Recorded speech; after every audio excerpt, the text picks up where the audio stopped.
Arratsaldeon guztioi eta ongi etorri. Buenas tardes a todos y bienvenidos. En la Grecia antigua, abajo de la Acrópolis, que ves aquí, había un espacio físico que se llamaba la Agora. La Agora era un mercado donde no solo había intercambio de comercio mercantil, pero también de ideas. Y aquí se nació también la democracia. Democratía, en griego, viene de la palabra dimos, pueblo, y kratos, que es poder. Democracia, al final, es poder público. La democracia, más que ser una forma de gobernanza, también es una práctica. Y las prácticas hay que practicarlas. Es lo que vamos a hacer esta tarde. En ese mismo espacio que existe todavía en Atenas hasta el día de hoy, se ha ampliado el mercado. Es un mercado común que se nombra la Unión Europea, pero donde existen los intercambios de las ideas. Yo, Caterina Yanivas, soy griega, pero vivo aquí en esta ciudad tan preciosa, Donostia.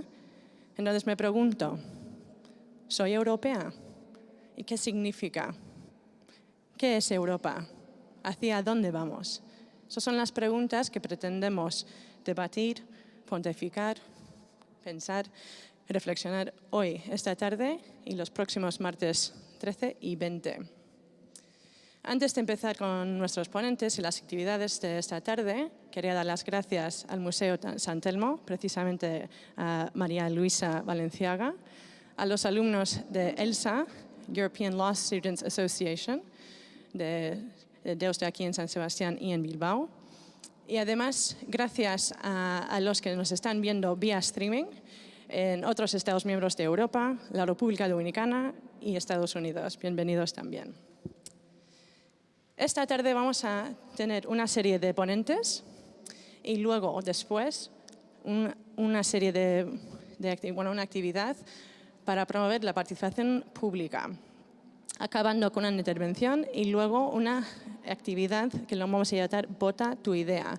En vuestras carpetas, que cada uno has recibido, hay una encuesta, entonces lo podéis ir mirando durante las ponencias y al final votar. Literalmente queremos escuchar tus ideas, tus dudas, inquietudes.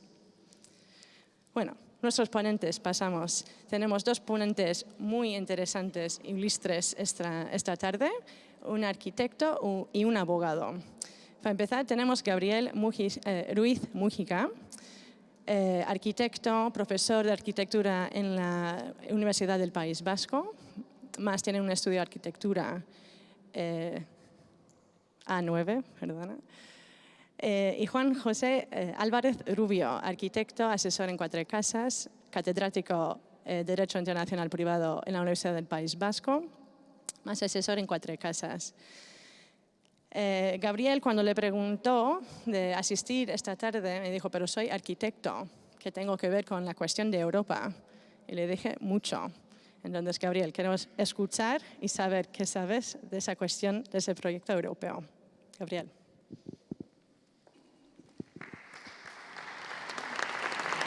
Muchas gracias. Está bien esto de que te aplaudan antes de empezar. Motiva, sí señor.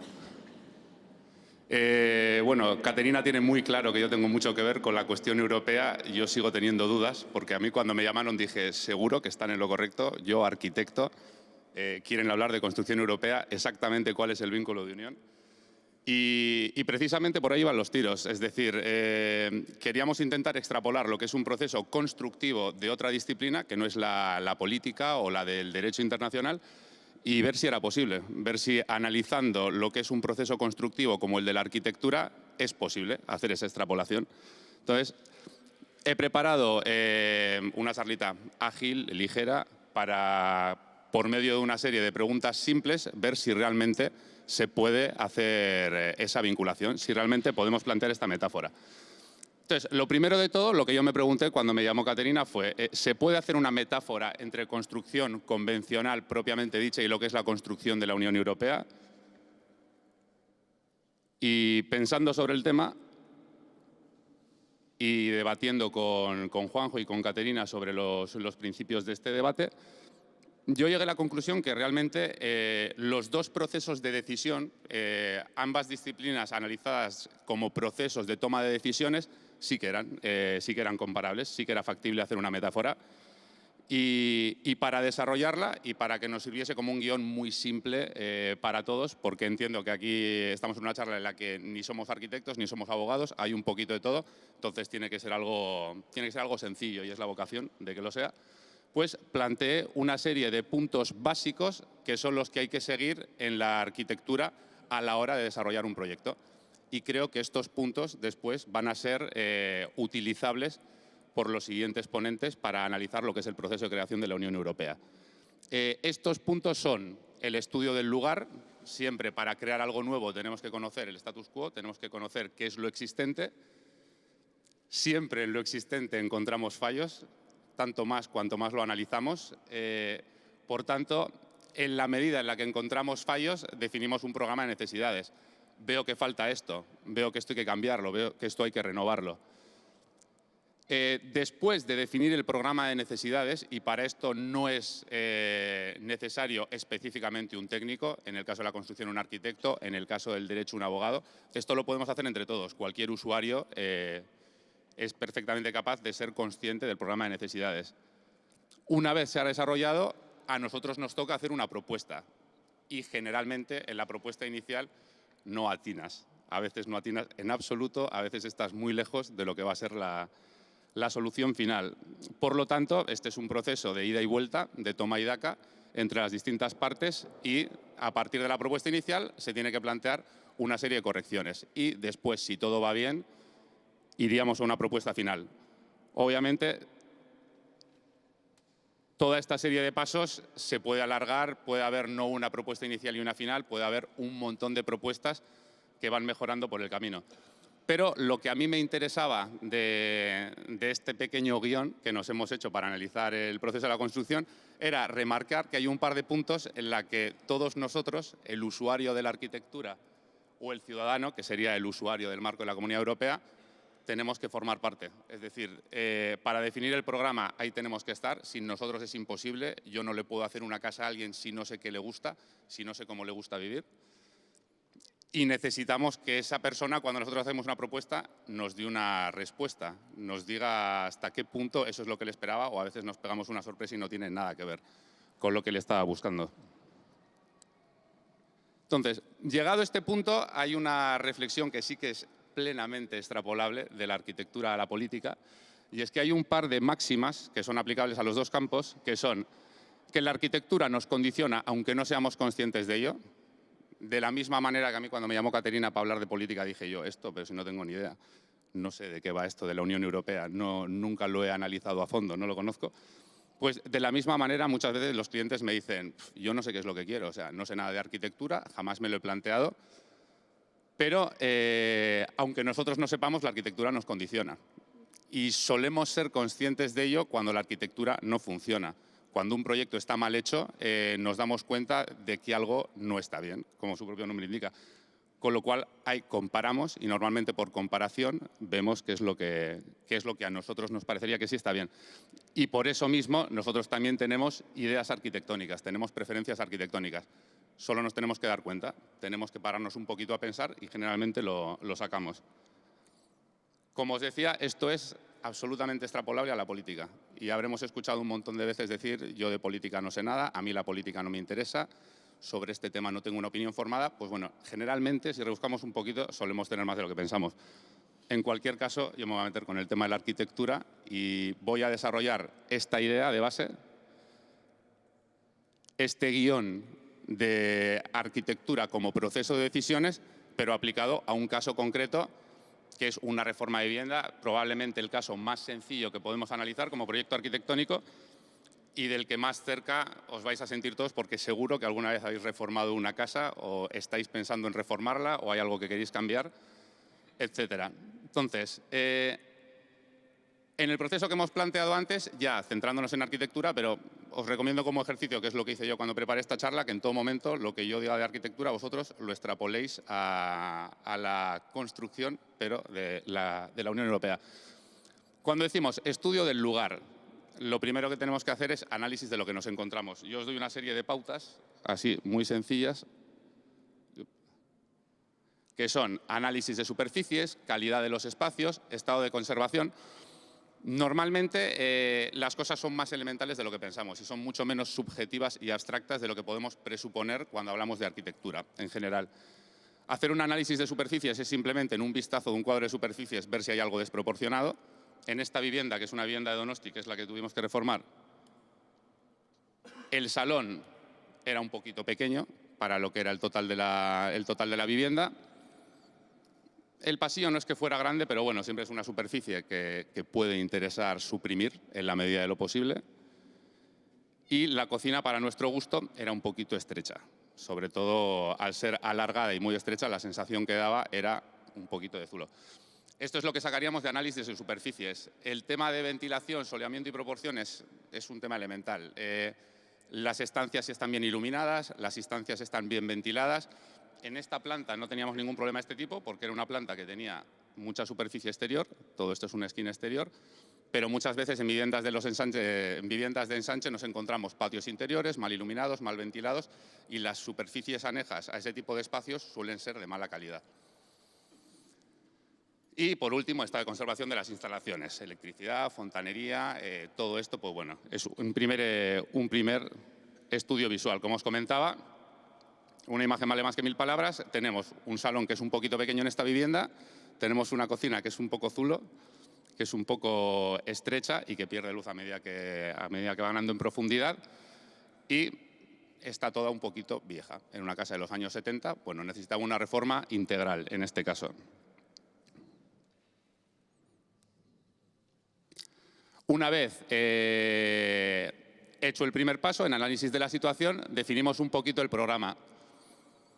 Para definir el programa hay una serie de como pautas invariantes que luego en cada caso concreto variarán, que serían cuántas habitaciones quiero, se me va un hijo de casa y tengo el salón pequeño, pues de cajón.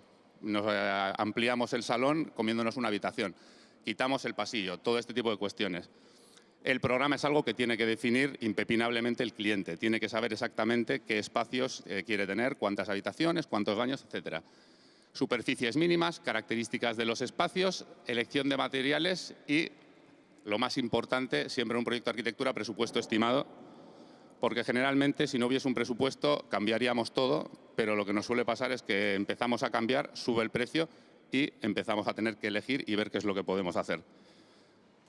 Entonces, en este caso, cuando hablamos de elección de materiales, estilos, etcétera, es cuando la gente suele andar un poquito más perdida. Es cuando la gente dice, no sé exactamente qué es lo que quiero, pero he visto un espacio que me gusta, o conozco la casa de un colega que tiene un salón o un amueblado que me parece interesante, etcétera. Como os decía, generalmente el usuario tiene opiniones, tiene gustos, no sea para analizarlos, no sea para definirlos, pero si le planteamos espacios muy distintos, es decir, aquí tenemos una serie de contraposiciones, un espacio muy minimal con una unidad cromática muy clara y aquí tenemos un espacio con una intensa marca de color rojo que predomina en toda la estancia. Pues bueno, esta sería una dicotomía muy clara. Aquí tenemos un espacio con mobiliario moderno, otra vez minimal, superficies lisas, etcétera, y aquí tenemos un espacio más tirando a rústico, dejando la estructura vista, buscando materiales envejecidos, combinando blanco con roble, que es una cosa que está como muy de moda y que se ve bastante. Al final, normalmente, en 2 o 3 imágenes básicas, la gente un poco afina el tiro. Y también tienes una cuestión generacional, en función de la de los clientes, se suelen repetir una serie de pautas, de gustos, etcétera. Y todo eso, bueno, con un poquito de experiencia, se afina y se define relativamente rápido. En este caso concreto, de hacer este análisis inicial, estos fueron los objetivos que se buscaron con la reforma. Con esta reforma se quería pasar de 3 habitaciones a 2 habitaciones. A la izquierda, bueno, imaginad que estoy marcando con el puntero a la izquierda y os haréis una buena idea del resultado. A la izquierda tenemos la vivienda original que tiene 3 habitaciones, a la derecha tenemos una vivienda de 2 habitaciones. Estamos buscando un salón comedor amplio y con espacios que se comuniquen bastante. Esas son pautas que se definen a la hora de hacer el proyecto. Estamos buscando que las vistas, porque toda la fachada que vemos ahí arriba está orientada al mar, estamos buscando que todos los espacios se orienten a esas vistas. Estamos buscando que las vistas sean protagonistas. Y por último, en cuanto a decoración, etcétera, pues bueno, queríamos que fuese lo más minimal posible, que no sobrase nada. Entonces, a partir de aquí, tiramos por una propuesta. Hoy en día, con el tema de la renderización, ayuda bastante para afinar cuál es el resultado que se busca. Y de esta propuesta inicial, pues bueno, lo que más llama la atención es el ventanal, la cristalera.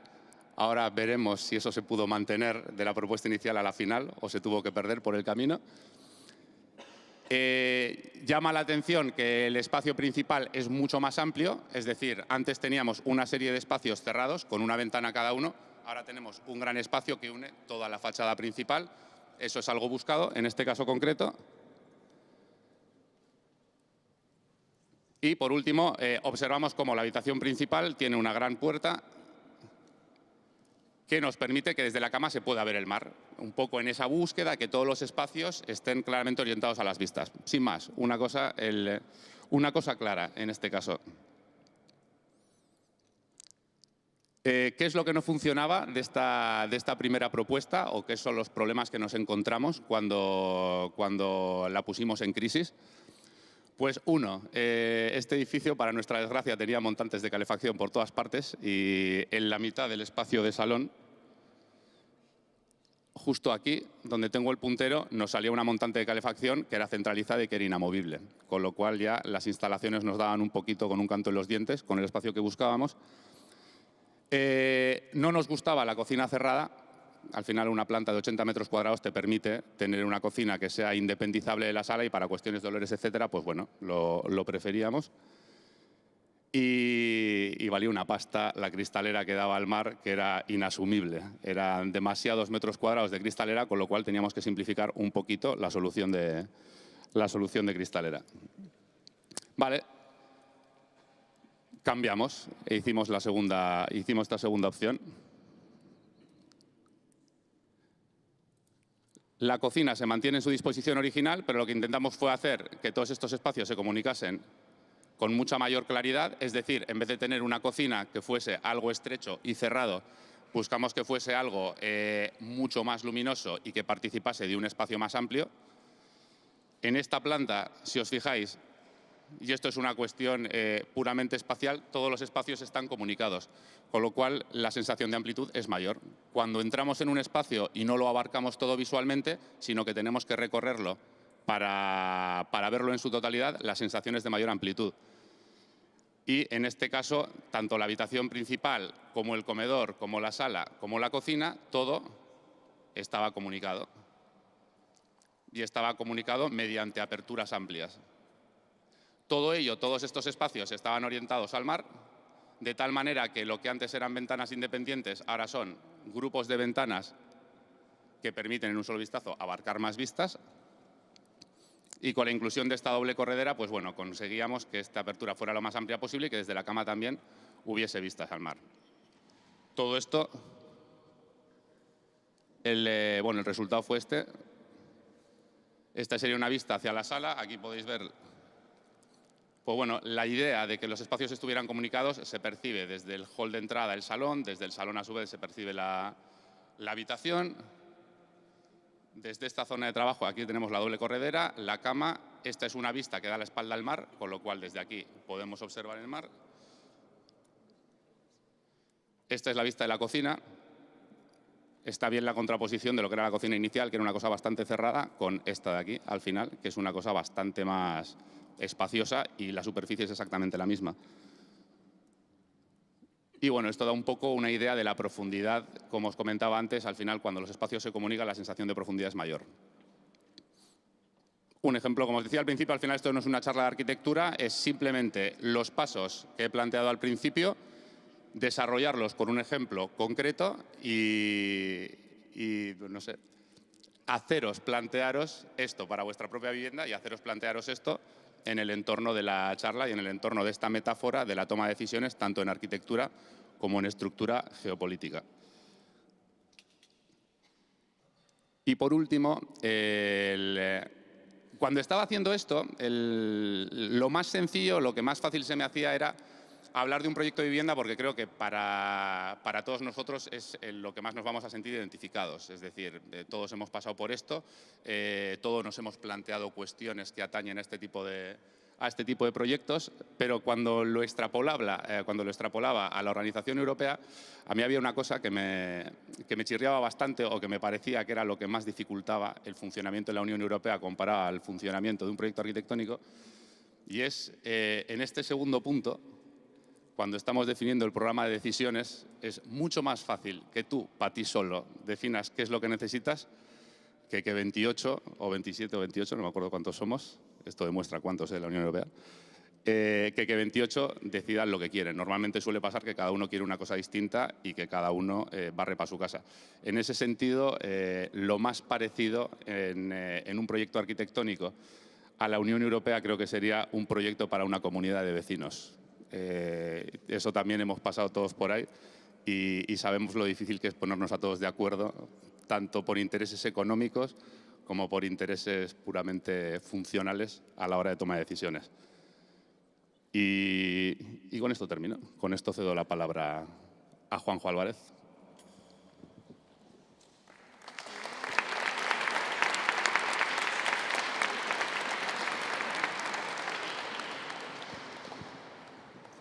Bueno, arratsaldeon denoi. En primer lugar, disculpas anticipadas por este desastre de voz que me impide poner todo el entusiasmo que me gustaría.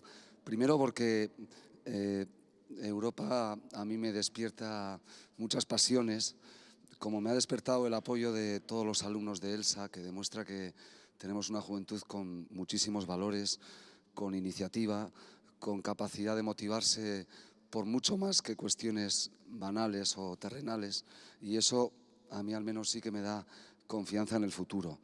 Y susurrar, que es todo lo que puedo hacer hablando de Europa, tampoco me permite poner todo el calor que creo necesitamos para hacer rebeliones cívicas como realmente puede ser esta, donde nos pongamos de acuerdo al menos en qué es lo que falla en esa comunidad de vecinos e intentar seguir un poco el guión de lo que acertadísimamente planteaba Gabriel, ¿no? Bueno, tuvo que ser Gorbachov, Unión Soviética, que nos suena a todos ahora con Ucrania y el intento expansionista de Rusia, que no quiere dejar de ser la gran Rusia, y con un Putin que quiere ser un zar del siglo XXI.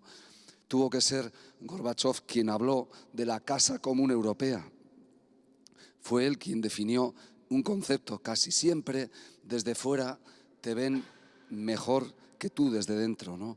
Y a pesar de que Europa tiene 57 años de vida como proyecto político, sigue siendo un adolescente que, alguna de yo lo he comentado, se mira en el espejo y no se identifica con sí misma, ¿no?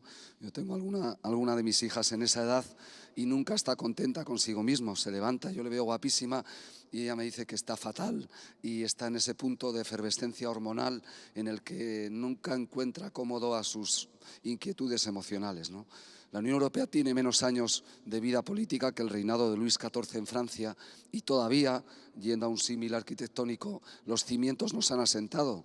Los arquitectos nos quitáis el susto a los usuarios de vuestro servicio cuando de repente se te abre una grieta pequeñita en la habitación y te dicen no, eso es que se han asentado los cimientos. Esa vale, entonces ya puedo estar tranquilo, cuando en realidad lo que está apareciendo es algo que te provoca inquietud, ¿no? Los cimientos de Europa no están asentados porque ni siquiera sabemos cuántos vecinos van a formar parte de esa comunidad. No tenemos unas reglas de funcionamiento. Obramos infantilmente, en el sentido de jardín de infancia. En una Urtzandegi o en un jardín de infancia tienes que educar a las criaturas en la frustración, y así es como nos tenemos que levantar cada día asumiendo que no todo te sale como esperas, pero hasta cierto punto. Entonces, en el juego de las sillas no les dejas sin silla a todos, acabas dejando a todos que se sienten. En la Unión Europea empezamos siendo 6 estados, luego 9, luego 10, luego 12, luego 15, luego 25, luego 27, ahora 28 y acabaremos en 31 o 32. Cada vez que ha llegado un nuevo vecino, en lugar de intentar ver cómo resolvemos los espacios comunes, cómo reordenamos una comunidad que primero era de 6 vecinos y ahora es de 28. Y claro, cada uno pues somos como somos, y en las comunidades de vecinos, que es donde se muestra el carácter de cada uno y de cada una, pues sacas lo peor de ti, tu egoísmo, tu autarquía, tu sálvese quien pueda, tus envidias, tus fobias, tus enfados, tus malestares, el no entender la cosa como algo común. Si la bolsa de basura la dejo fuera en el descansillo, ya no me huele en casa, ya vendrá alguien y la llevará a la noche. Todo eso está pasando en Europa, y además sin alguien que marque una disciplina adulta de juego. ¿En qué sentido? Parlamento Europeo, que vamos a votar el 25 de mayo. Sin ningún rubor, hemos decidido que a más estados es entendible que pueda haber más parlamentarios, pero oiga, habrá que poner un cierto coto. Hemos sido 766. Empezamos siendo 771 en esta legislatura de 5 años. En el caso, por ejemplo, español, se dio la paradoja hace 5 años con una participación del 42%, y no sé si vamos a llegar a esa el 25 de mayo. La primera elección parlamentaria en Europa fue en 1979 y hubo un 68,5% de participación. Hemos bajado casi 30 puntos. Digo que en España, por ejemplo, elegimos 54 europarlamentarios y 4 más que se sentaron en el banquillo, que se sentaron para ver si tenían que entrar, porque había que poner de acuerdo a todos los estados, porque todos querían tener más europarlamentarios. Entonces, si veis la sede en Estrasburgo y en Bruselas, lo que hay es una previsible ampliación para que todo el mundo esté contento. Cuando todo el mundo está contento, cuando yo te pido a ti, arquitecto, amplíame espacios sin integrarlos, nadie va a acabar contento en esa comunidad de vecinos. Es imposible, imposible. Tenemos un amianto, un veneno en el edificio europeo, que es ese egoísmo de los estados, ¿no? Que es ese afán de pensar que mi pisito dentro de esa comunidad es lo más importante, que no hay elementos comunes y que si los hay son de uso privativo. Elementos comunes de uso privativo, las fachadas. Y sin embargo hay gente que en ese elemento común de uso privativo desnaturaliza el edificio cambiando de color, poniendo un cierre horrible distinto del otro vecino. Dice, pero yo desde casa lo veo mejor así, no me preocupa el resultado final común. Eso es lo que está pasando en Europa. Y no hay nadie que marque unas reglas de juego básicas, ¿no? Elementales. Con la Acrópolis al fondo y con la introducción de Caterina, es inevitable recordar, ¿no?, que la Europa de los valores, la Europa de la solidaridad, la Europa que pensaba realmente en un proyecto común, es la Europa que representó Grecia. No Estados Unidos con su imposición militar en la época geopolítica de la dominación, no el Imperio Romano, que tuvo un gran ejército y pudo más que Grecia en una determinada época, pero ha pasado a la historia la civilización griega. No los fenicios, que en aquella época dominaron gracias a que dominaban el comercio, a que lograban imponerse por esa vía. Por tanto, tampoco vamos a ser, ni creo queremos ser como China o como los países del sudeste asiático. Y sin embargo, y ese es otro problema, no tenemos a alguien que defina los contornos de lo que queremos para Europa. No, también teniendo detrás a la Acrópolis, no me voy a poner pedante citando a los clásicos, ¿no?, pero Séneca decía, nunca hay vientos favorables para quien no sabe dónde va. Si yo no sé dónde voy a parar como Europa, ¿qué voy a hacer de esa Europa? Y no lo sabemos. Y yo un día he comentado, si preguntáramos ahora quiénes son los euroescépticos en Europa por excelencia, diríamos, los ingleses. Los ingleses, cuando Francia y Alemania pusieron en común en un lugar no tan bello como este, el carbón y el acero, que era con lo que construían la maquinaria militar de la Segunda Guerra Mundial, para mirarse y salvar sus desconfianzas, llamaron a otros estados para tratar de construir algo que no fuera bilateral. Italia se sumó, porque Italia siempre ha sabido estar a tiempo, a pesar de otras muchas cosas que tiene, y el Benelux, Bélgica, Luxemburgo y Holanda, entraron ahí. Y eso dio origen a un proyecto interesante. El Reino Unido fue llamado a ese proyecto y dijo, no, a mí me estáis hablando de algo que no sé dónde va a ir, yo prefiero algo mucho más elemental. una unión aduanera, yo quiero una zona de libre cambio, yo quiero este espacio libre de sillas, libre de todo, donde entren mercaderes, mercadeen, no tengan que pagar ningún tipo de aduana, no tengan que pagar ningún tipo de cantidad económica y como han venido se vayan. Y meses después de crearse la actual Unión Europea, los ingleses crearon la EFTA, la Asociación Europea de Libre Cambio, más claro no lo podían expresar.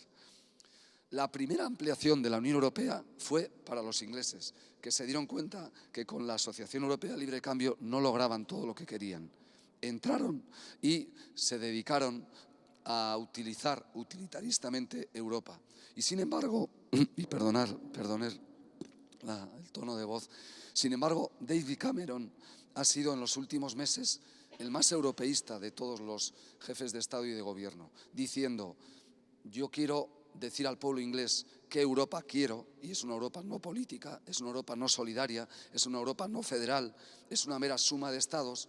Yo sé la Europa que quiero y voy a preguntar a mis ciudadanos si quieren esa Europa u otra.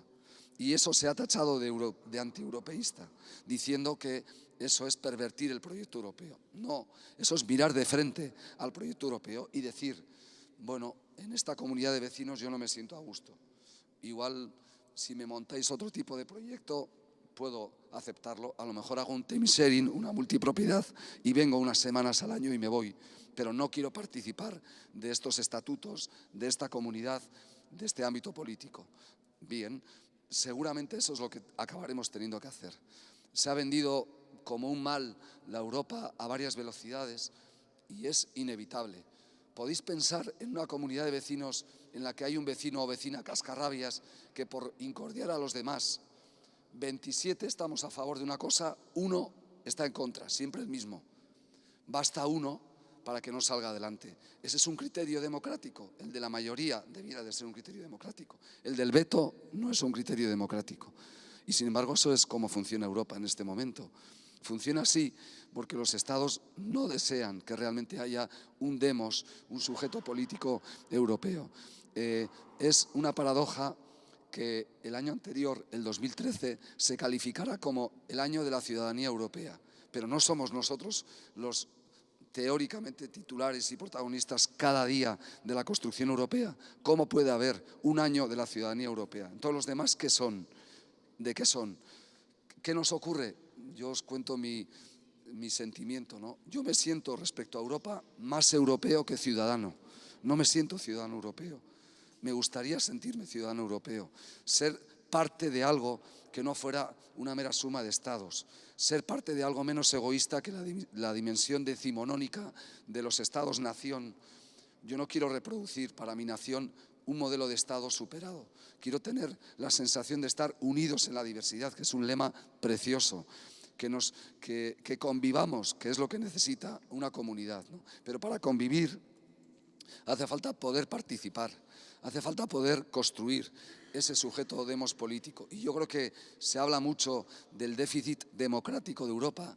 Lo que tenemos es un déficit de ciudadanía tremendo. Es muy grave esa situación, porque al final, si tú no te sientes vecino de aquel lugar donde vives, te comportas con desapego, no te implicas en las reuniones, no acudes, solo te preocupas de rehabilitar tu parte de actuación. La pregunta es, ¿qué hacemos con esta Europa en una arquitectura inacabada, por tanto endeble? Porque yo entiendo que un edificio inacabado es un edificio que se va perjudicando en términos arquitectónicos cada vez más. Y si además le vamos poniendo pegotes con una argamasa muy débil, acaba surgiendo una edificación endeble que no es capaz de soportar todo lo que requerimos en este momento, ¿no? Nos hace falta una estructura diferente y nos hace falta para eso hacerlo de abajo arriba, porque propiedad horizontal es eso, es horizontalidad, no verticalidad. Horizontalidad significa, si yo tengo un chalet, una villa, yo soy soberano de lo mío, soy autárquico, hago lo que quiero, pongo el seto así o así, decido si amplío, llamo a un arquitecto a ver si me hace una cosa más chucum porque no me gusta, pero si vivo en comunidad, que es donde vivimos la mayoría de los mortales, necesitamos ceder todos, aprender a ceder. Y Europa no tiene esa cultura en este momento. Tiene la cultura de la autarquía, de la de cada uno de los estados. Y a eso o enseñamos los ciudadanos a los mandatarios a ser menos egoístas y a concebir un proyecto europeo verdaderamente solidario, o acabamos con el sueño europeo. No sé si por ruina, no sé si por imposibilidad de llevarlo adelante, pero sería lamentable.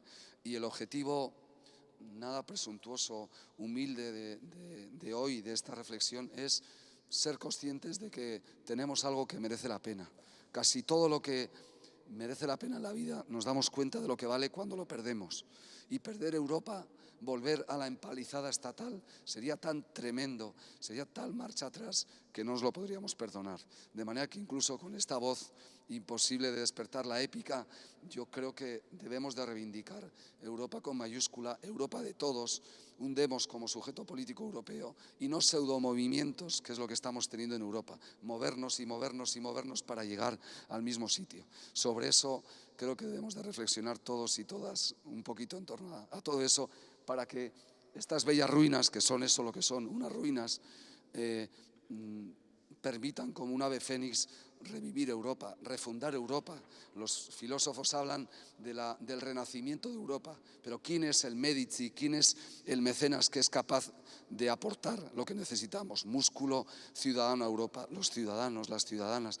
Y la elección del 25 de mayo es una elección frustrante, una elección que no nos lleva a nada y donde, sin embargo, debemos de tener la responsabilidad democrática para intentar cambiar las cosas, ¿no?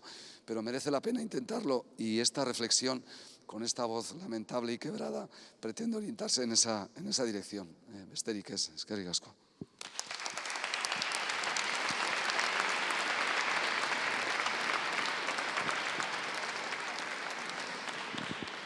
Pues muchas gracias a Gabriel y a Juanjo por el esfuerzo vocal. Muchas gracias.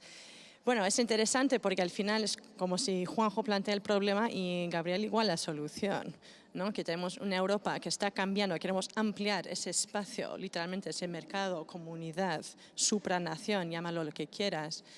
Pero ¿cómo vamos a hacerlo? El arquitecto, que físicamente es su oficio, ampliar espacio, renovar espacio, cambiar espacio, nos ha dado unas pautas. Entonces, en el espacio político podemos preguntarnos, ¿sabemos cuáles son nuestras necesidades? En una Europa que está cambiando a velocidades diferentes, cada vez que añadimos un miembro, se cambian más las necesidades, tenemos que volver a ese programa inicial. ¿Cuántos programas, cuántos presupuestos y el precio de cada cambio? ¿Será más fácil renovar, destruyendo, empezando de cero o ampliando? Y los puntos débiles, literalmente en espacios físicos, pensando en los pilares, como veis en esa iglesia tan bonito. Europa también hablaba de 3 pilares y se fundó en esa idea. ¿Qué deberíamos hacer para fortalecer, renovar o reconstruir Europa? ¿Qué tipo de pautas, criterio, precio estamos dispuestos a pagar para hacer ese cambio? Pues hay un momento más participativo, más democrático. Como veis, no hay ninguna mesa. Estamos hablando de pie en el estilo democrático originario.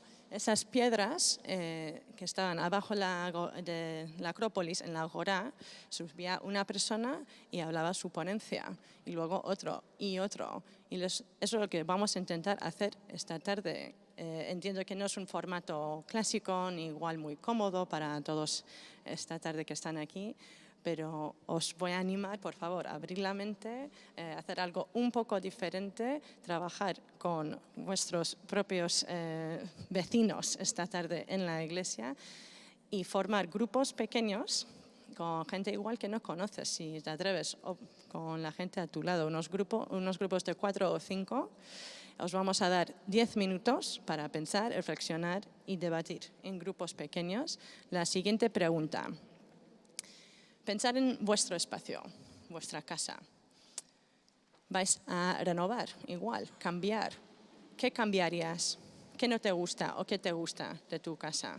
¿A qué precio? ¿No? Literalmente, de vuestro espacio. Pensar en el cambio. Renovar, destruir. ¿Por qué? ¿No? ¿Qué cambiarías en tu casa y por qué? Entonces, formar grupos pequeños. 10 minutos. Empezamos a 1:30. Gracias.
Podemos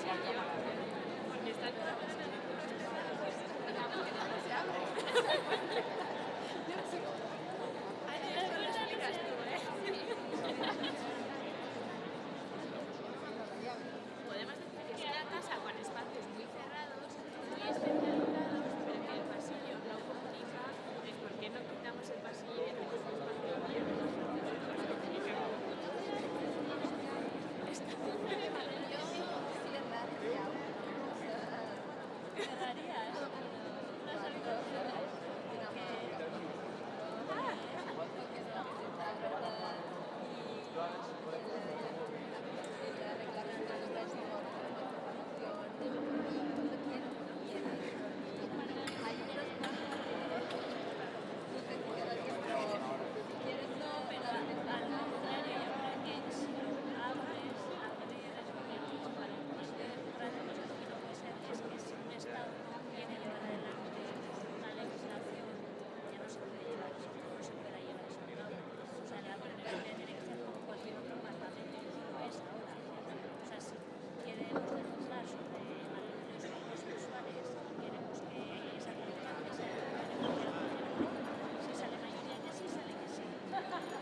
Bueno, vamos a empezar.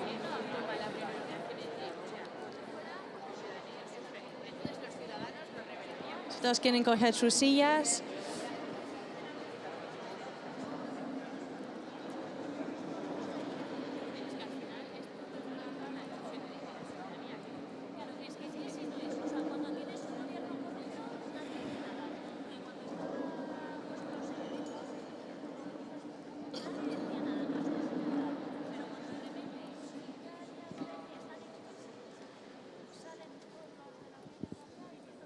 Bueno, circulando he visto grupos mezclados y conversaciones muy animadas, entonces espero que ha sido una experiencia interesante charlar con las personas en este evento y queremos escuchar de los grupos. La idea es tener una especie de diálogo, conversación con vosotros también respondiendo y desde ahí sacar preguntas y reflexiones más profundas y tener cierto debate con vuestra experiencia. Empezando con lo más básico, la pregunta de vivienda. ¿Qué cambiarías en tu espacio? Y de ahí extrapolar conclusiones y criticar, reflexionar sobre Europa. Entonces queremos escuchar de los grupos, portavoces de grupos, qué fuera vuestra experiencia, consideraciones, necesidades, discusiones, lo que sea.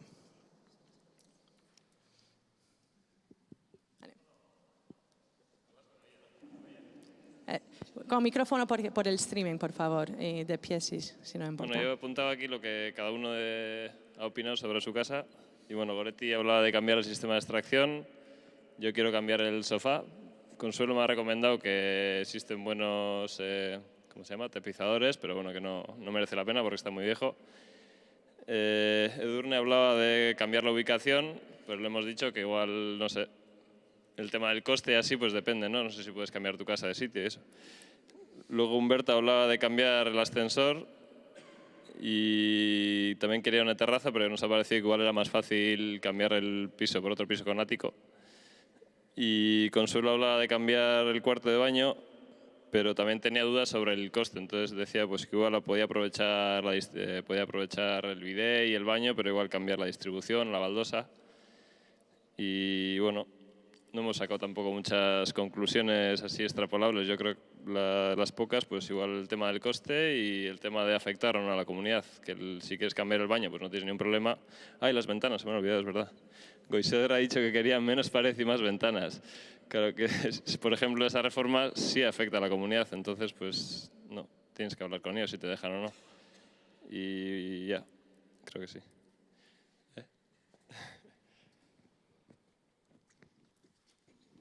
Sí. No, lo que más me gusta de esto es que cuando haces este tipo de consultas te das cuenta que el abanico de lo que la gente quiere es amplísimo. O sea, hay gente que se conforma con una extracción, hay gente que quiere cambiar toda la casa por una casa con ático, alguien que solo quiere tapizar el sofá. Y esto pasa, ¿eh? O sea, yo he tenido clientes que lo único que les importaba era ¿voy a tener Canal Plus? O sea, todo lo demás le daba igual. Me voy a gastar no sé cuántos mil en la reforma de mi casa, pero podré ver Canal Plus, ¿no? Decía yo, joder, qué interés. La extracción, ¿qué extracción quería sacar? ¿La de la cocina? ¿La del...? O sea, olores. ¿Tienes...? Condensación. Vale, vale. No, esto está muy bien porque lo que os comentaba antes, al final, os recomiendo a todos que miréis en el Google y pongáis Epic Files Arquitectura, porque cuando la gente nunca reflexiona sobre arquitectura, lo mejor es ver cagadas de arquitectura y las hay gigantes. Entonces, como ya encima en la era digital está todo documentado, cuando vemos cosas mal hechas, enseguida nos damos cuenta de lo que queremos hacer. Tu caso es bastante habitual. La gente al final dice, ¿qué es lo que quiero cambiar? Aquí tengo unas humedades de condensación, quiero resolver esto. Normalmente con extracción suele funcionar, pero el problema de la extracción es que si no tienes elementos comunes que te lo faciliten, sí, la metáfora de la arquitectura es inagotable con la Unión Europea, es fantástico, la vamos a exprimir hoy.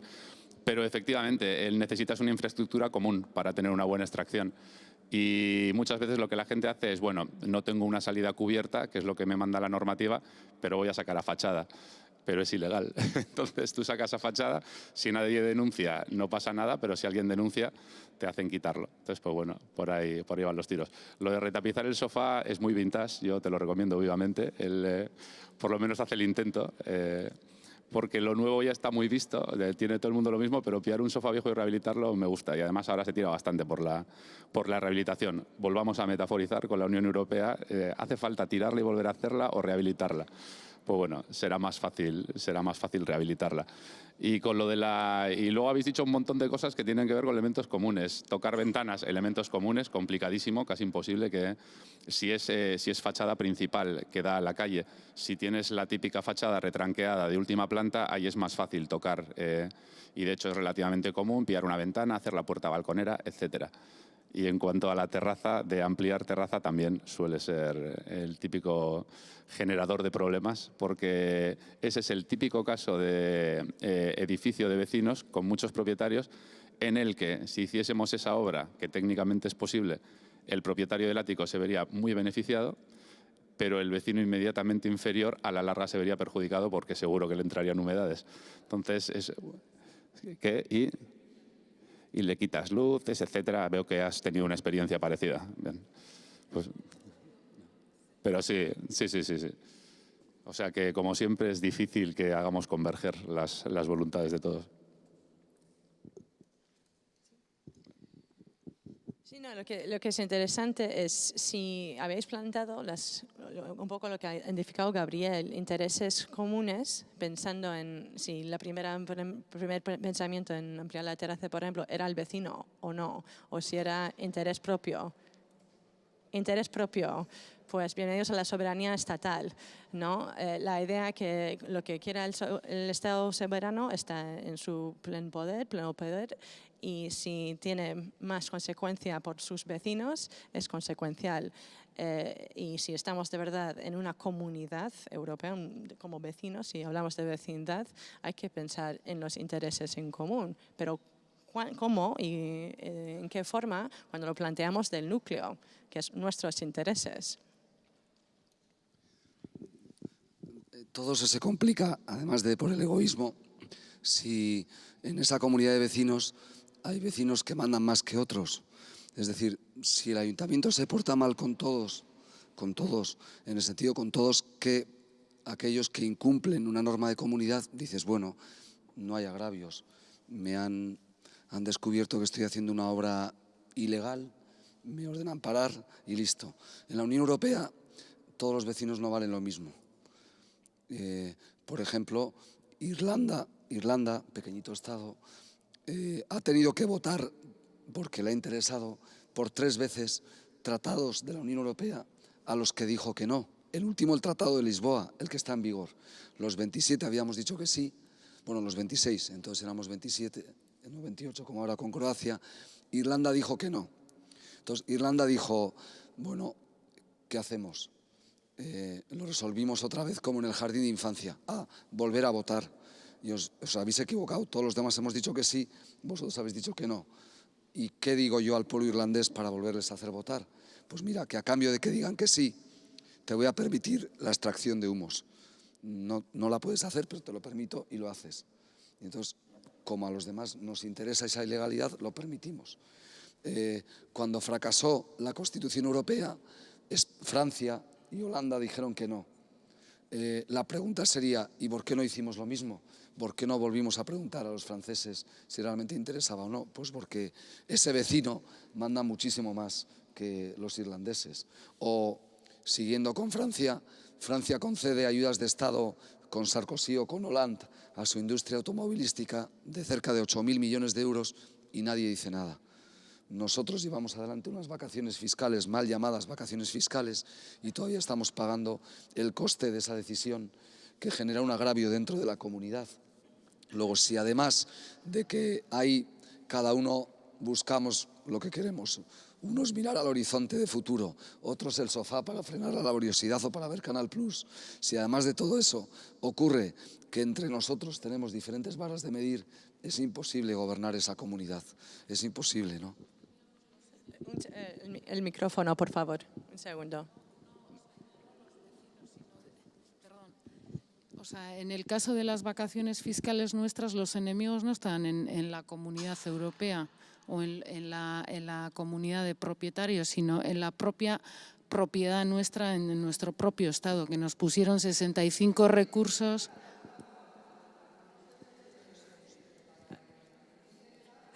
El micrófono, un segundo, por favor. ¿Se puede llevar? Un segundo, gracias. No se oía, perdona. Estabais diciendo que no se oye. ¿Desde este micro se oye? Vale. Más despacio, igual, más alto. ¿Pero debo repetir o no?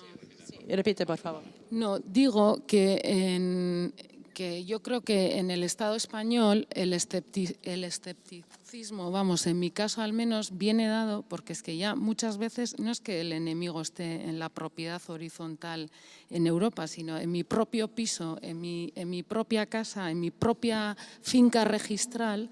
Dentro convivo con el enemigo que me puso 65 recursos durante los años 1998, 99 y 2001, 2002, 2003 y todos los que fueron. O sea, no, es que no fue Europa. Europa tuvo que juzgar esos recursos nada más. Bueno, simplemente eso. Gracias, Miren Lur. Queremos escuchar de otros grupos que igual tenían más análisis o más reflexión en el por qué hacer cambios. Sí, adelante. Tu nombre, por favor. Buenas. Nosotros hemos pensado que vivimos en una casa donde somos 50 vecinos y de los 50 vecinos, 10, pues siempre disentimos y además, como son mayoría, nunca tenemos derecho a decidir nada. De manera que los pocos que somos hemos decidido salir de esa comunidad de vecinos y construir una nueva casa con un nuevo concepto e intentar que todos aquellos que piensen como nosotros vayamos haciendo comunidades que sean de alguna manera con un proyecto común. Porque estamos un poco hartos de nunca poder decidir nada. Eso es lo que hemos pensado sobre todo. Y luego que primero pensábamos que íbamos a oír una clase magistral y nos hemos quedado un poco como diciendo, ahí va, no sé, nos hemos quedado un poco sorprendidas. Pero eso es lo que hemos pensado. El tema de la nueva propiedad... Espera, no le quites el micro, que le voy a dejar el micro. ¿Esto cómo funciona? O sea, ¿realmente vosotros estáis abandonando una copropiedad en la que vivís y estáis montándoos entre un 10% de la copropiedad otra copropiedad? Sí. ¿Como cooperativa o...? Estamos montando, estamos construyendo una casa, una manera de vivir diferente, una nueva concepción de lo que puede ser una casa. Ajá. O sea, no es metáfora arquitectónica, es que físicamente estáis haciendo otra casa. No, es una metáfora. Vale. No, es que estábamos tanto en metáfora que no sé si era una... Pero eso existe, esas experiencias reales existen. Yo he leído en Madrid comunidades de gente que, bueno, que tienen diferentes conceptos de vida, de lo que tienen que ser las casas, de tal. Y bueno, es una metáfora. Es una metáfora real, más real que nunca, ¿no? Es una mudanza definitiva, ¿no? En el derecho, y proviene del derecho romano, hay un concepto que es algo que yo creo que a todos los estudiantes de derecho se les queda grabado, que es el concepto de comunidad germánica o en mano común.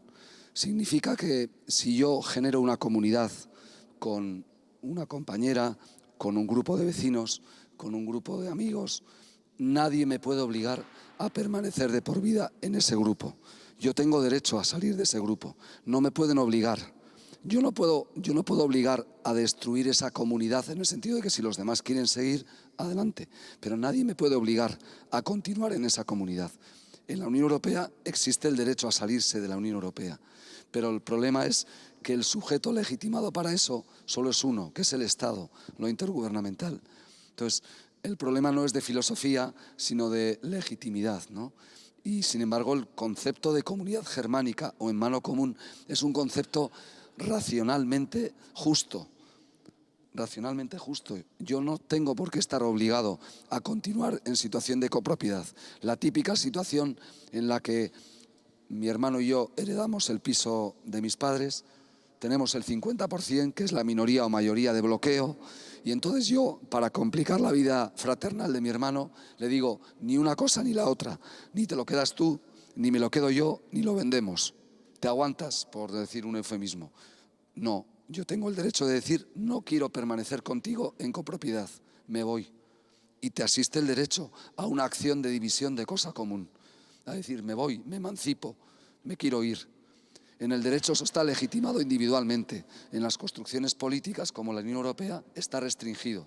El derecho de admisión y el derecho de salida, porque solo se permite irse a los estados, ¿no? Gracias. Otra intervención de los grupos, otra reflexión. Sí, Alex. Sí, nosotros justo bastante en contra de lo que ha dicho ella, lo que queríamos decir es que nosotros creemos que, muy ligado a lo que has dicho tú, Juanjo, que hay que tratar de crear un sentimiento de ciudadanía europea. Por ello, tratar de evitar los sentimientos de segregación y llegar a un sentimiento de integración de todos a una. Como bien has dicho, de poder salirte cuando quieras, pero básicamente es eso a lo que tenemos que llegar. Y por otro lado también decir que nosotros hemos visto como que existen dos velocidades en Europa, los países del norte y los países del sur y del este, y por ello nuestra idea era o tratar de regularlo de algún modo o ajustar la marcha a todos a la vez, porque si no creemos que así no vamos a poder llegar a ningún lado todos juntos. Eso es todo. Gracias. Es súper interesante todo lo que habéis reflexionado ahí, ¿no? La verdad es que es difícil que un tren con 28 vagones pueda funcionar armónicamente o sincrónicamente, sobre todo cuando tenemos realidades tan alejadas unas de otras como Malta, con 400.000 malteses, o Polonia o Alemania, demográficamente pues en otro nivel, ¿no? La pregunta es si no hemos sacrificado, yo creo que sí, ampliación por integración. El debate en Europa en este momento es que metimos un caballo de Troya a la integración europea con una ampliación de 15 a 27 de una sola vez. Entraron más estados casi de los que estaban, con un traje en el que no cabíamos todos. Ampliamos los vecinos dentro de esa comunidad sin prever de qué manera íbamos a poder vivir. Y como nadie está dispuesto a mancomunizar las pérdidas de eso, estamos todos dispuestos a que si vienen 12 nuevos vecinos, yo quite de mi piso de 80 metros, 20 metros cuadrados. No, a mí no me toques mi piso. Entonces, ¿cómo entran? Con calzador. ¿Y qué acaba ocurriendo? Pues que salta por los aires. No hay superficie suficiente para ello. A mí me parece que lo deseable sería promover una integración, pero la integración solo es posible cediendo en beneficio de un interés superior común. Y ese interés superior común hoy día se identifica con los intereses de los 28 estados y con las políticas de los 28 estados y con los ciudadanos segmentados de cada uno de los 28 estados. A Angela Merkel, todos los que estamos aquí, le importamos cero. Y nuestro devenir futuro, cero. Cero. Y a Rajoy, el interés de los alemanes como ciudadanos, cero. No hay un verdadero proyecto común europeo que civilice nuestro futuro. Y sería precioso poderlo hacer, un modelo social europeo que garantizara sencillamente con un impuesto a las transacciones financieras o con un impuesto ecológico la garantía de cubrir el desempleo o un salario mínimo interprofesional correcto, adecuado al nivel de vida de cada Estado. Bastaría para poderlo hacer. ¿Por qué no se hace eso? O un tesoro público europeo que fuera capaz de activar la economía cuando es necesaria, porque no se quiere hacer, porque ese factor de integración cuesta y hace que yo gane menos de lo que puedo estar ganando operando egoísta e individualmente. Es un deseo, es hacia lo que hay que tender, pero es muy difícil en este momento, ¿no?, lograrlo.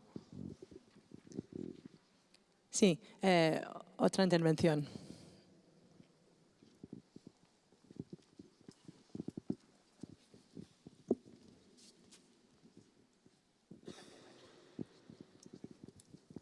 Vale.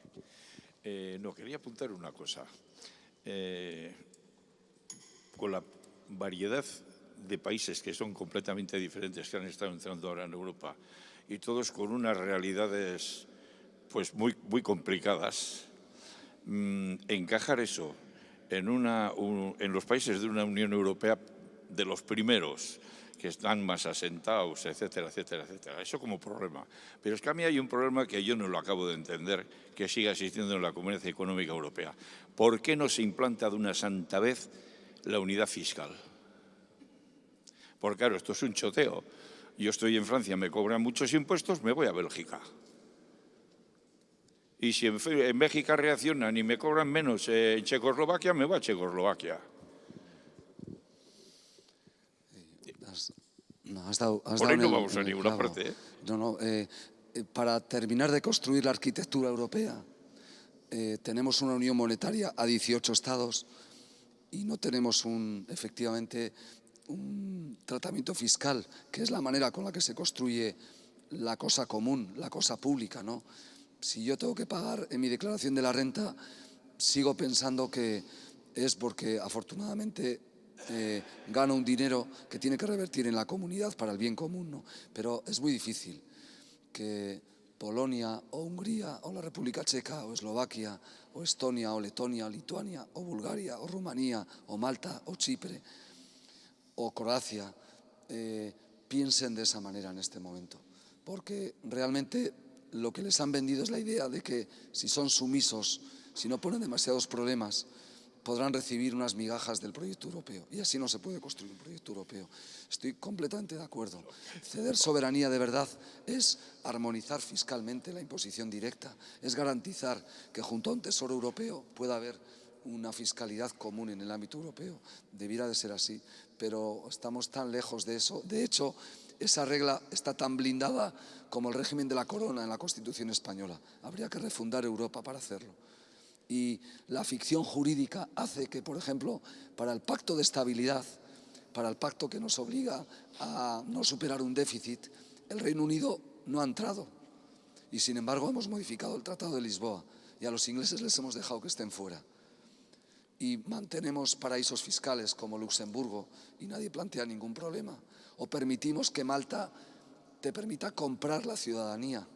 ¿Qué sentimiento de identidad o de pertenencia podemos tener si por 500.000 euros de inversión a mí me dan la ciudadanía europea para toda la vida? ¿Eso qué es? ¿Un zoco o un proyecto europeo? ¿No? Esa es la frustración que realmente tenemos dentro, ¿no? Tenemos una pregunta aquí, en la segunda fila. Tomás. No es exactamente una pregunta, sino es más bien un poco de las reflexiones que antes hacíamos y lo que se decía ahora, empezando un poco con, no sé si me oye, creo que sí, con el símil arquitectónico que hacíamos, la metáfora. Yo creo que se ha constituido una Unión Europea un poco como los pisos de los 60, es decir, con un montón de habitaciones, pero realmente sin demasiada habitabilidad ninguna de ellas. Y más o menos cada una de esas habitaciones serían los estados, ¿no? En el sentido de que se ha avanzado, por ejemplo, en el tema de la consolidación fiscal, bien o mal, o sea, yo creo que mal, porque primero se ha hecho una unión monetaria antes que una consolidación fiscal, lo cual nos ha traído los problemas en la crisis que hemos tenido. Pero, por otro lado, no se está avanzando en cuestiones, como decíamos antes, sociales sobre todo, y lo que se ha dado al final son los mismos problemas de los que padecemos, por ejemplo, hoy en día, ¿no? Se habla de que la política está lejos de los ciudadanos, y yo creo que se está dando lo mismo en Europa, se está construyendo igual, con unos estados que no están cerca de sus ciudadanos y que al final no operan de una manera con criterios humanos, no solo económicos, están construyendo Europa. Por lo tanto, no podemos esperar que salga nada distinto de ahí. Y luego comentabas tú antes que a Alemania no le importa el futuro de los españoles y seguramente a España tampoco el de los alemanes. Pero, sin embargo, a Alemania sí le importa el futuro de la bolsa española y viceversa. ¿Por qué? Porque no estamos construyendo una Europa humana, sino una comunidad económica europea, que es en lo que nos hemos quedado, pienso yo. Y eso era. Gracias. Reflexión preciosa, porque al final hay una visión clientelar de la Unión Europea. Alemania aprieta hasta que comprueba que el mercado que para Alemania representamos los demás comienza a hundirse. Y la brecha norte-sur incluso está llegando al terreno de la ética de lo público, ¿no? Se viene a decir, los del norte somos virtuosos, cumplimos, somos honrados, no echamos la siesta, no tenemos corrupción. Los del sur, todo lo contrario, ¿no? Bueno, no es verdad. Y además no es verdad no populistamente. Alemania lleva ya, o las empresas alemanas como Siemens, lleva 3 condenas en el Banco Mundial por corrupción. Es decir, por adquirir y lograr inversiones en el extranjero con sobornos. Los Juegos Olímpicos del 2004 en Atenas, que lejos quedan, Caterina, fueron obtenidos en cuanto a las grandes infraestructuras por empresas alemanas. El bono alemán, las letras del Tesoro griegas valían en el 2007 lo mismo que las alemanas. Es imposible que una economía como la griega, que tiene turismo y navieras que están fuera de Grecia, pueda tener el mismo valor desde ese punto de vista. El 80% de la maquinaria que compra el brutal ejército griego, que se lleva el 80% del presupuesto griego, ¿sabéis quién lo suministra? Alemania. ¿Por qué respecto de Grecia dijimos que tenía un problema de insolvencia, es decir, de tesorería puntual, y no un problema de estar quebrada? Porque nos interesaba decir que dándole un rescate y unos préstamos podíamos acabar solventando el problema. No es verdad. Los 3 préstamos consecutivos al primero han sido derivados a pagar a los bancos alemanes que concedieron el primero. Y es toda una farsa desde ese punto de vista clientelar. Volvemos a la idea de la Europa de los mercaderes, ¿no? Y eso es lo triste, porque en el corazón de Europa tiene que haber algo más que esa mira dimensión fenicia y de mercaderes, ¿no? Pero tienes razón en ese planteamiento, ¿no? Bueno, muchas gracias. Quería también invitar a uno de los asistentes esta tarde, que tenemos el honor y privilegio de tener con nosotros, Ramiro Cibrián. Ramiro era funcionario durante 21 años de la Unión Europea, embajador de la Unión Europea en la República Checa y Israel. Acaba de hacer un doctorado por la Universidad de Yale en Estados Unidos en ciencia política. Ramiro, ¿podrías hacer una intervención bajo tu experiencia? Es que ricasco, sí. Muchísimas gracias.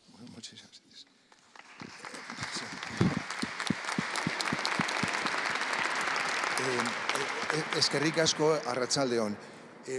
Hay que añadir una nota importante a mi presentación tan amable que ha hecho Caterina, y es que llevo jubilado en Donosti 4 años y durante estos 4 años absolutamente no he seguido en absoluto los desarrollos de la Unión Europea, y por lo que oigo hoy aquí pues da la impresión de que ha habido desarrollos muy importantes. O sea que todo lo que yo diga hoy, considerarlo que puede ser válido hasta el año 2011. De lo que ha pasado desde el año 2011, desde el 1 de enero del 2011, que fue cuando me jubilé, hasta el presente, la verdad es que no me ha preocupado demasiado, no lo he seguido en detalle y puedo estar perfectamente mal informado.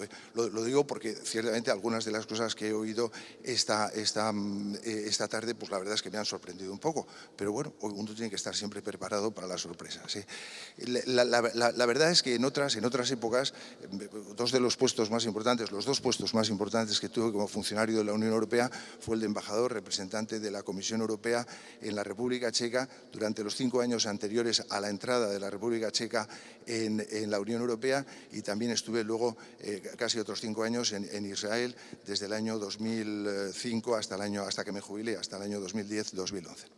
Y en la República Checa la verdad es que participé literalmente en cientos de debates, porque fue en los años anteriores a la Unión, a la adhesión de la República Checa a la Unión Europea, y mi labor fundamental entonces consistía en explicar a los ciudadanos checos y tratar de convencerles de que efectivamente el tema de la Unión Europea era una cosa buena. Y la verdad es que entonces yo creo que estaba bastante ducho y bastante informado y me podía desenvolver un poco en este tipo de debates. Pero ya os comento, hoy posiblemente tengo 4 años de oxidación que seguramente se podrán notar.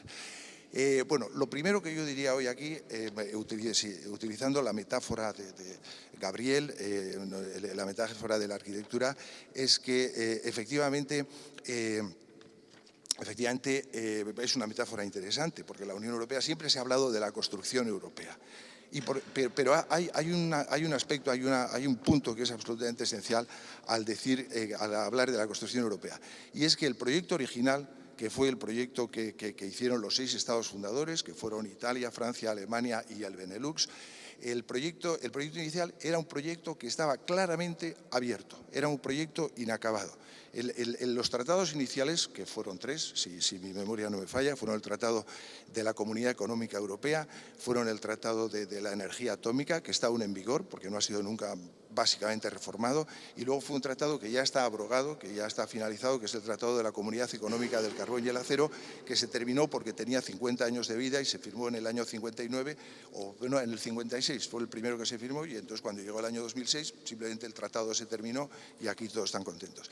Pero ese tratado, el Tratado de la Comunidad Económica Europea, que era el más fundamental, ese decía que los Estados miembros, los Estados que firmaban, se comprometían a una unión cada vez más profunda, cada vez más estructurada, cada vez más, digamos, más consolidada.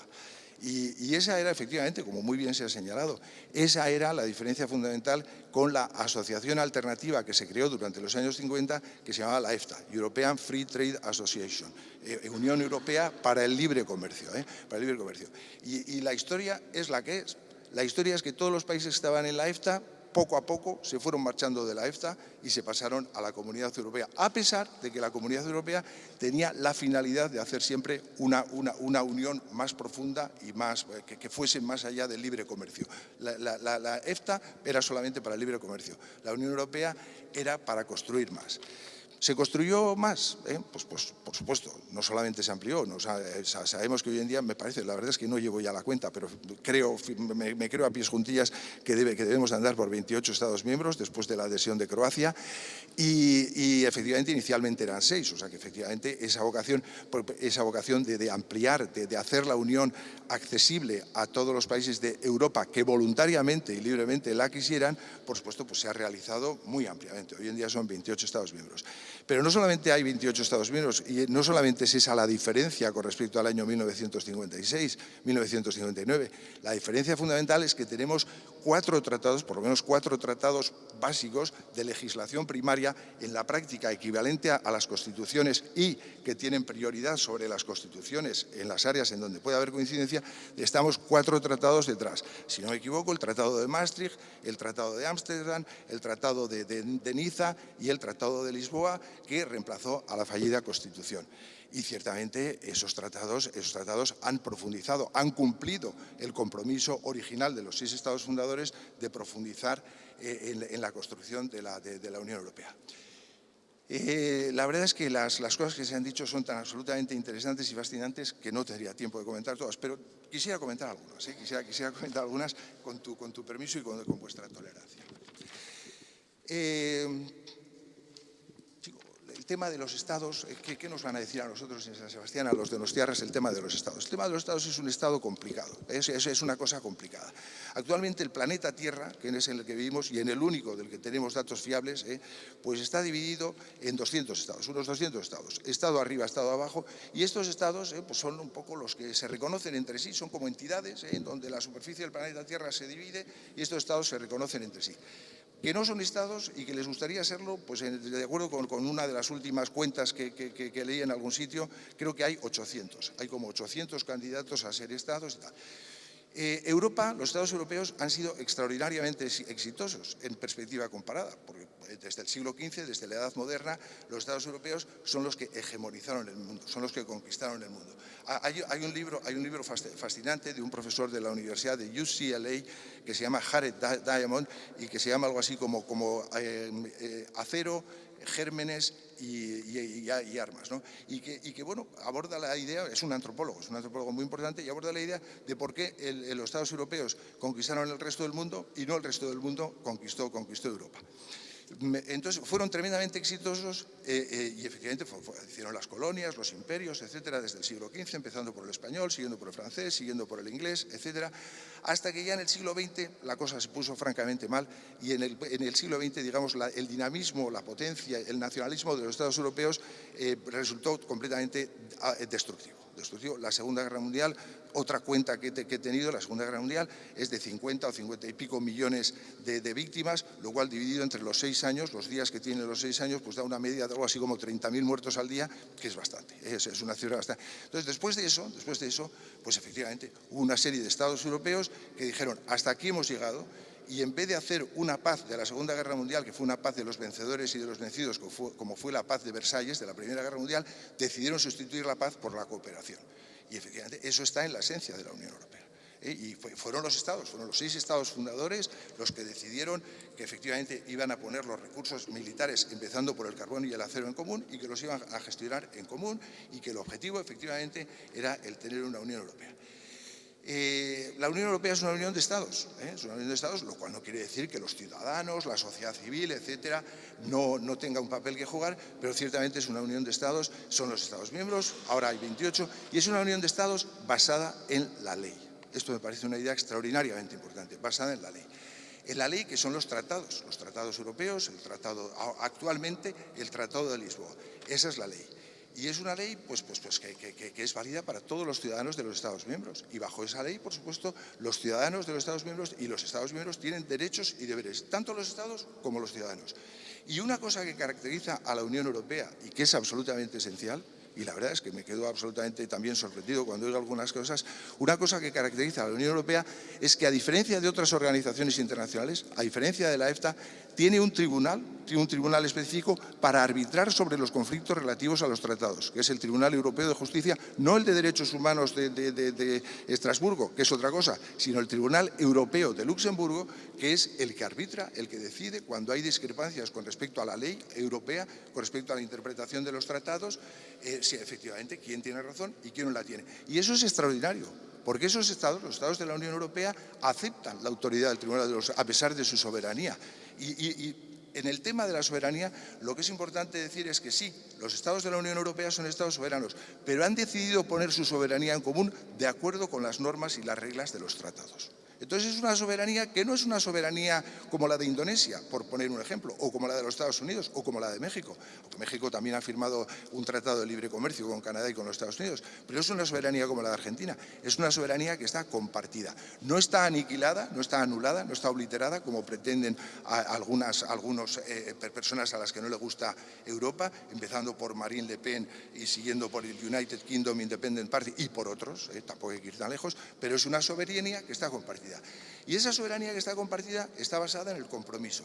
Y dentro de las instituciones europeas, ciertamente, hay una que es extraordinariamente importante, que es el Consejo de Ministros, que es donde están representados los Estados. Y en el Consejo de Ministros hay continuamente negociaciones y compromisos, entre otras cosas porque lamento discrepar, pero yo creo que después de los tratados que han reformado los tratados iniciales, la norma habitual para la decisión en la Unión Europea no es el derecho de veto y no es la unanimidad, especialmente en las cuestiones económicas, sociales, etcétera, es la mayoría cualificada. Lo cual quiere decir que si quieres imponer una determinada política, necesitas del orden de 20 Estados miembros que voten contigo en el Consejo Europeo. Y si quieres vetar una determinada política, una determinada propuesta, necesitas 8 o 10 Estados miembros que voten contigo en el Consejo Europeo. Y eso implica una negociación absolutamente permanente. ¿Qué más podría decir? Yo creo que ya he hablado bastante. En fin, en cualquier caso, déjame concluir, Caterina.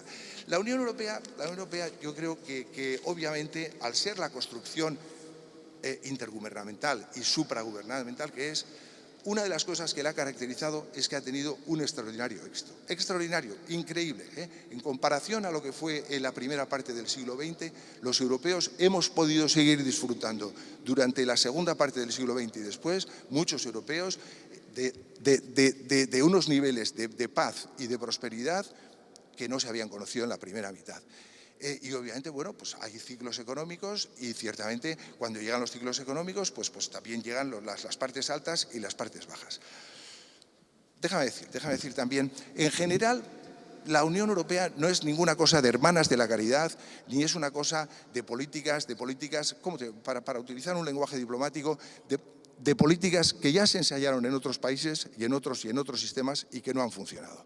La Unión Europea lo que predomina tanto en el Parlamento como en el Consejo de Ministros, como entre los ciudadanos y entre los Estados miembros, es la ortodoxia económica.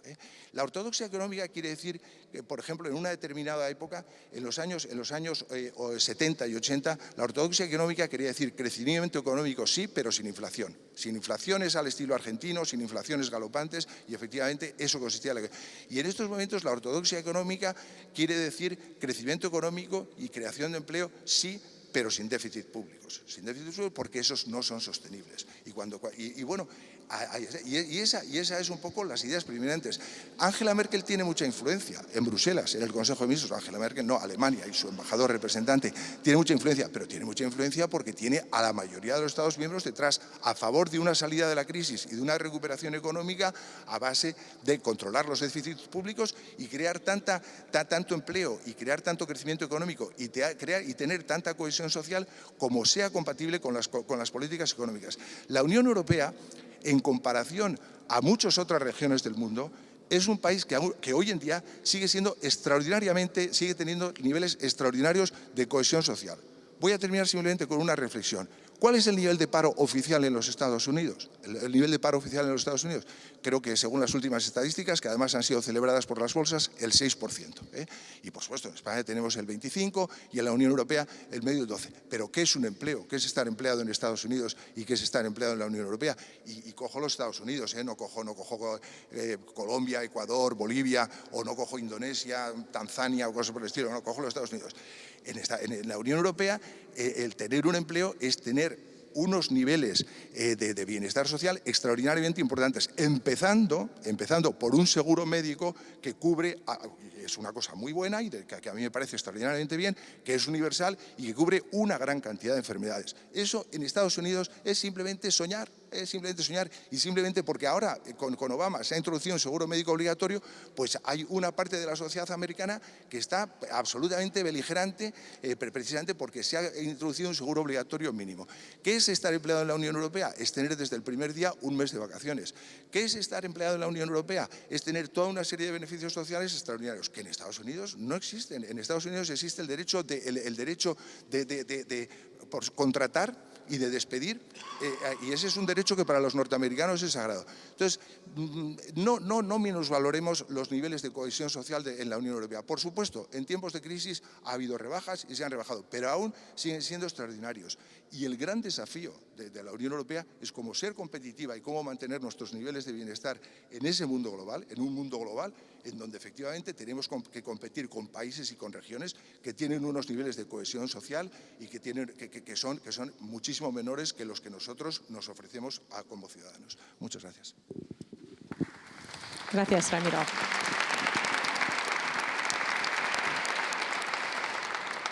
Muchas gracias. Acabando ya, últimas palabras. Juanjo. Bueno, agradezco muchísimo a Ramiro su intervención. Yo lo definiría como los costes de la no Europa. Está bien, un mensaje realista y optimista, ¿no? Pero yo creo que en el fondo en Europa se está jugando con las cartas marcadas. Tenías razón que la regla después del Tratado de Lisboa es la mayoría cualificada, excepto para ciertas cosas. Para la fiscalidad hace falta unanimidad. Para decidir la entrada de un nuevo miembro en la Unión Europea hace falta unanimidad. Para las relaciones internacionales hace falta unanimidad. Para la modificación del derecho privado hace falta unanimidad. La pregunta es si realmente ese proyecto que sobre lo que se intentó salvar de la Constitución Europea navega sin rumbo, y vamos a tener ocasión el siguiente martes de escuchar al autor intelectual, siendo comisario de Justicia y Asuntos de Interior, Antonio Vitorino, del 99 al 2004, y fue el autor o uno de los autores que transformó el resultado de la Convención Europea en la Constitución Europea y al que le tocó después elaborar el Tratado de Lisboa, lo que se pudo salvar de ese triste naufragio europeo, ¿no? Yo creo que en el fondo somos una unión de estados que seguimos siendo demasiado soberanos respecto de la idea europea. Y entiendo perfectamente lo que comentas, pero yo creo que el modelo social europeo nunca ha sido un único modelo social europeo. Ha habido 28 en este momento modelos sociales europeos, ¿no? Habría que intentar encontrar igual que hay una política agraria comunitaria. ¿Cómo es entendible que en 120.000 millones de presupuesto, 48.000 millones se lleve la política agraria comunitaria y no tengamos el mismo músculo presupuestario para atender a los ciudadanos europeos? Yo creo que habría que intentar dar un paso en esa línea, sentando el optimismo, la bonomía del proyecto europeo, pero criticándolo constructivamente, porque creo que nos hace falta, si no se nos va de las manos, ¿no? Yo creo que hace falta reconocer lo que de positivo tiene, de proyecto de paz, pero también intentar ser conscientes de que vamos hacia un rumbo donde la autarquía estatal conduce a gripar el modelo de construcción europea, ¿no? Pero bueno, es mi opinión, como dice Sartori, de pesimismo constructivo. Hagamos las cosas bien, a lo mejor no solventamos los problemas, pero empezaremos a poner peldaños en este andamio hacia una mejor construcción europea, ¿no? Ojalá lo logremos, porque siempre se ha dicho que Europa ha dado un paso atrás para coger impulso y tirar hacia adelante, ¿no? Yo creo que nos hemos metido en el fango y que ahora no somos capaces de tirar hacia adelante, ¿no? Y ojalá logremos retomar ese proceso, ¿no? Sí, gracias. Al final tenemos un proyecto inacabado, como nos dijo Ramiro, y creo que cada una de las personas en esta aula en Europa, en principio, tienen un papel a llevar, una reflexión más profunda, por supuesto. Con eso en mente queremos escuchar de vosotros. Tenéis la encuesta en vuestras carpetas, espero que esté en un momento, o si no, por favor, una mini reflexión ahora mismo. Y nada más que queremos ver cada uno venir y votar su idea.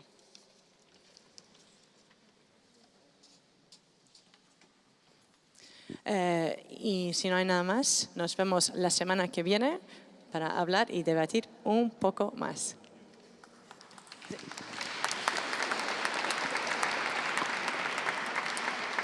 Perdona, una última palabra, sí.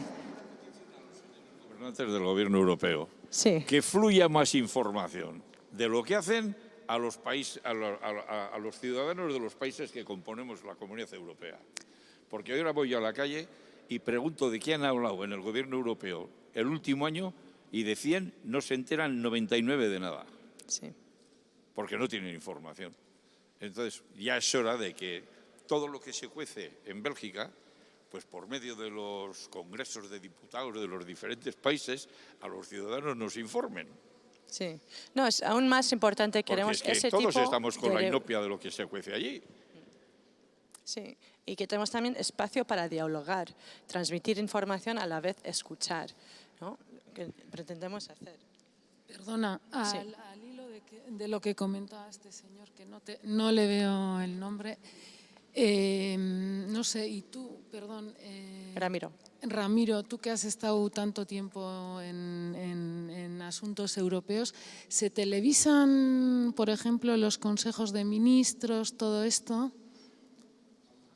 Algunos. Yo creo que debería ser una exigencia democrática el que se televisara todo y el que se emitiera, y el que quiera que lo vea y el que no, no. Porque es una especie de control democrático. Al final yo te voto aquí, pero yo no sé cómo estás actuando en Europa, yo que te he votado aquí. Entonces, si te televisan todo, pues bueno, al final es un mini control que yo creo que ayudaría bastante, por lo menos en las formas, aunque luego realmente hicieran lo mismo, pero por lo menos tendrían un trabajo en guardar las formas, que no es poco. Existe un programa televisado en Televisión Española, en la 2, existe un programa sobre Europa. Yo no sé qué share tiene, mucho no tendrá, para que lo pongan en la 2, desde luego mucho no tendrá, pero existe. La cosa es si la gente le interesa realmente, ¿no? Yo creo que hay que hacer una labor de concienciación a nivel de medios de comunicación y también universidades y el mundo educativo. Es mi opinión. Sí. Sí, simplemente precisar que ciertamente yo creo que las sesiones del Parlamento Europeo sí que están disponibles en un canal de televisión que es relativamente accesible. Y luego me da la impresión de que después de los consejos europeos los gobiernos informan a sus parlamentos. Tienen la obligación de hacerlo de lo que se ha decidido y suele haber debates y tal, etcétera. Yo por lo menos lo suelo escuchar.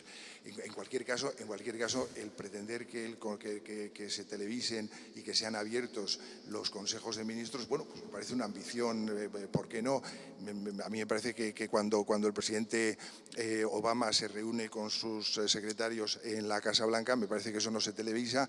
Creo que cuando Rajoy se preside el gobierno español no se televisa. Creo que cuando el Lehendakari preside las reuniones del gobierno vasco, creo que tampoco se televisan.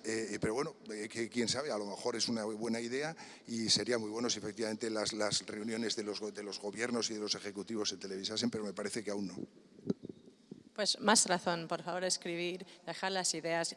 Vamos a hacer una reflexión científica sobre no solo esta semana, las próximas semanas y más que nada vuestros comentarios en estos folios. Al partir, creo que está escrito en la misma hoja, pero a partir de los finales de junio vamos a publicar nuestro resumen de lo que aportáis en estos mismos papeles. Publicarlo, podéis dejar comentarios y luego la idea es entregarlos a nuestros propios políticos. Entonces, cuando queréis dejar, por favor, vota su idea y mil esker, muchas gracias a todos. Nos vemos el martes que viene.